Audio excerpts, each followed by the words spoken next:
অ' মাই god, ইমান ভোক লাগিছে নহয়। এইকেইটাকে খাই লওঁ, ফ্ৰেঞ্চ ফ্ৰাইজকেইটা। ৱাহ ৱাহ, গোটেই ঘৰৰ কালাৰ কৰিছে নতুন বোৱাৰী আহিব বুলি। সেইজনী আহিব বুলি একেবাৰে চবেই পাগল হৈ আছে। আগতে হ'লে ইমান দিন হৈছে কালাৰ কৰা নাই ঘৰটো, বেয়া হৈ আছিলে কালাৰটো, তেতিয়া আকৌ মন নাই। এতিয়া আকৌ সেইজনী আহিব যে পুৰা কালাৰ কৰিছে। চেলেনা বোলাজনী আদৰিবলৈ বেছিয়ে কৰা নাই বাৰু আমাৰ ঘৰৰ মানুহবিলাকে। মই যে একদম এইবিলাক সহ্য নহয় দেই। ঘৰৰ কাম বন কিন্তু কৰিব লাগিব। ইমান বেছি তাইক যদি মৰম কৰে, ঘৰৰ কাম চাম নকৰিবই দেখোন। ঐ ভণ্টি, এই গিফ্টটো থৈ দিগেচোন যা। চেলিনা এইখন ঘৰত অহাৰ পিছত চবকে মান ধৰোঁতে মই কিবা এটা তাইক গিফ্ট কৰিব লাগিব যে, ডায়মণ্ডৰ নেকলেছ এটা আনি থৈছোঁ। এনেইতো বিয়াৰ দিনাখন সোণৰ নেকলেছ দিম, তাই যেতিয়া ঘৰত প্ৰৱেশ কৰিব, যেতিয়া চবকে মান ধৰিব, তেতিয়া মই গিফ্ট হিচাপে এই ডায়মণ্ডৰ হাৰডাল তাইক দিম বুলি ভাবিছোঁ। দাদা, তই নবৌৰ কাৰণে ডায়মণ্ডৰ নেকলেছ আনিছ? অঁ, তাতে চখ হ'বলৈকে কি হ'ল? মইতো ডায়মণ্ডৰ গোটেইকেইটা বস্তুৱে দিম বুলি ভাবি আছোঁ। সোণৰখিনি নিয়মৰখিনি দিব লাগে কাৰণে মই সোণৰ বনোৱাইছোঁ বাৰু। ডায়মণ্ডৰ সেইখিনি মই তাইক দিব লাগিব গোটেইখিনি। মোকতো আজিলৈকে ডায়মণ্ডৰ একো এটা দিয়া নাই, নেকলেছডালটো দিয়া নাই মোক আজিলৈকে তই। কেলৈ তোক বাৰ্থডেত মই ডায়মণ্ডৰ ৰিং এটা দিয়া নাই জানো? অঁ, সেইটো একদম লিকলিকিয়া সেই ক্ষীণমূৰীয়া সেই এটা দিছিলি, ৰিং এটা দিছিলি, সেইটোৱে আৰু। নেকলেছটো দিয়া নাই। এতিয়া সেইজনীলে যে নেকলেছ আনিছ। অ' বাপৰে, তই যে ইমান বাকী ধৰিছ। তোৰ নবৌয়েৰহে হয়, তোৰ হ'বলগীয়া নবৌয়েৰ। তই আৰু নবৌয়েৰ লগত বাকী ধৰিলে কিটো হ'ব? বাকী ধৰা বুলি কথা নহয় নহয়। মইতো এইটো ক'বই লাগিব ন, মই এইখন ঘৰৰ ছোৱালী। এইখন ঘৰত বোৱাৰী কিমান মৰ্যাদা দিলে নহ'ব নহয়, ছোৱালীকো সমানে দিব লাগিব। মই কাইলৈ পৰহিলৈ ইয়াৰ পৰা বিয়া হৈ গুচি যাম, মোক জানো ইমানখিনি বস্তু দিবি? ভণ্টি, তই এইবোৰ কি কৈছ? তোক তোৰ দৰা ঘৰৰ মানুহে দিব অলংকাৰ পাতি।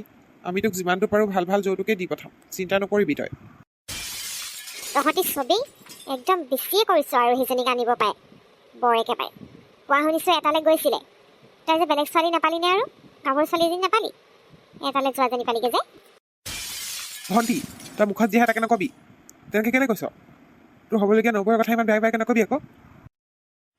মাথাই নষ্ট কৰি দিয়ে দেই এইবোৰে। অঁ, যা এতিয়া বিয়া পাতিবিতো। ঘৈণীয়েৰহে লাগে আৰু বেলেগ কাকো নালাগে, ঘৰৰ মানুহ চবকে এৰি দিবি যা। সেইজনী এটালৈ যোৱাজনীৰ লগতে লিলিমাই কৰি থাক তই। সেই এইবোৰ দেখিছা, বিয়া পাতিবলৈ পোৱাই নাই, এতিয়াৰ পৰাই তাই উকালতি কৰিবলৈ আৰম্ভ কৰিলেই। বিয়া পাতিলেতো কি হ'ব ঠিকেই নাই, কি যাদু কৰিলে জানো। এটালৈ যোৱা বুলি গম পায়ো একেবাৰে আমাৰ দাদাই তাইক এৰিব পৰা নাই। চেহেৰাটো ধুনীয়া যে, বগা চগা, সেইকাৰণে ল'ৰা পতাই লৈছে একদম। এইবোৰ মই যে দেখিব নোৱাৰো দেই, এনেকৈ 10টালৈ যোৱা। কেনেকুৱা চৰিত্ৰ ছোৱালীও এইবোৰ। কোৱা শুনিছোঁ বহুত ধুনীয়া বোলে, মইতো দেখা নাই বাৰু। ফটো এখনত দেখিছিলোঁ, ফিগাৰটো বহুত ধুনীয়া হয়, বগা চগা, চাল চটা বগা যে। আমাৰ দাদাই সেইকাৰণে ফচি গ'ল। আৰু চবেই কৈছে বহুত ডিপলি ফেনো পুতলাৰ নিচিনা, সেইকাৰণে মোৰ বেছি হিংসা লাগি আছে। এটালৈ যোৱাজনীয়ে কি গুল খিলাই ইয়াত আহি আকৌ আমাৰ দাদাক এৰি আকৌ বেলেগ এটালৈ নপলালে হৈছে। মোৰ সেইটোহে ভয় আকৌ। মই পূৰা নজৰ দিব লাগিব। মই যদি খোলা বাজাৰ দি দিওঁ, তাই এইখন ঘৰৰ পৰা পলাব। মোৰ যে খঙেই উঠি আছে দেই।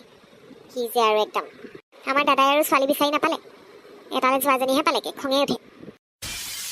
বাৰু আহি লওকচোন বাৰু, ঘৰখনলৈ সোমাই লওকহি, তাৰপিছত তাইৰ ৰেহৰূপ চাম নহয় মই।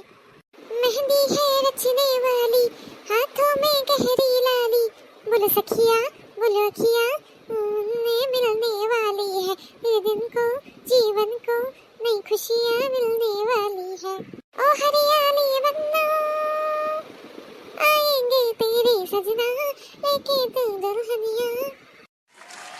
দুখেই লাগিছে পাই, ঘৰখন এৰি যামগৈ যে। আগৰবাৰ বাৰু পলাই যাওঁতে মোৰ ইমানো দুখ লগা নাছিলে, ঘপককৈ গুচি গৈছিলোঁগৈ। কিন্তু এইবাৰ যে নিয়ম কাৰণ কৰি দেউতাহঁতে কন্যাদান কৰি মোৰ বিয়াখন পাতি উলিয়াই দিব, বৰ দুখ লাগিছে অ'। নৈ সমান বব কোন, আইৰ সমান হ'ব কোন। ইমানখিনি মই কৰাৰ পিছতো দেউতাই, পাপাই আৰু মায়ে বিচৰা নাছিল যদিও মই মাহঁতক ফাঁকি দি পলাই গৈছিলোঁ। কিন্তু এতিয়া আকৌ মোৰ জীৱনটো সুন্দৰ কৰিবলৈ মা দেউতাই ভাল ল'ৰা এজন চাই মোক বিয়া দিবলৈ লৈছে। बाबा मैं तेरी मलिका टुकड़ा हूँ तेरे दिल का दहलीज ऊंची है तू पार करा दे मुड़ के ना देखो दिलबरो मुड़ के ना देखो दिलबरो।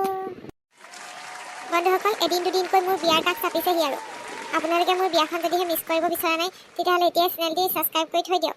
নতুন ঘৰ এখনলৈ যাবলৈ লৈছোঁ, বৰ ভয় ভয় লাগি আছে বাৰু। আপোনালোকে মোৰ চেনেলটো এতিয়াও যদি ছাবস্ক্ৰাইব কৰা নাই কৰি দিয়ক দেই। আৰু ভাল লাগিলে যদি কমেণ্ট কৰিবলৈ নাপাহৰিব আৰু লাইক কৰিব। আৰু কইনা চিকা চেনেলটো সোনকালে 100কে কৰি দিয়ক আকৌ, তেতিয়াহে লগালগ ধামাকা ভিডিঅ'বোৰ আহি থাকিব। 100কে হৈ গ'লে আৰু ধামাকা দীঘল ভিডিঅ' আহিব। মোৰ বিয়াখন চাবলৈ নাপাহৰিব দেই বন্ধুসকল, আশাৰে বাট চাই ৰ'ম।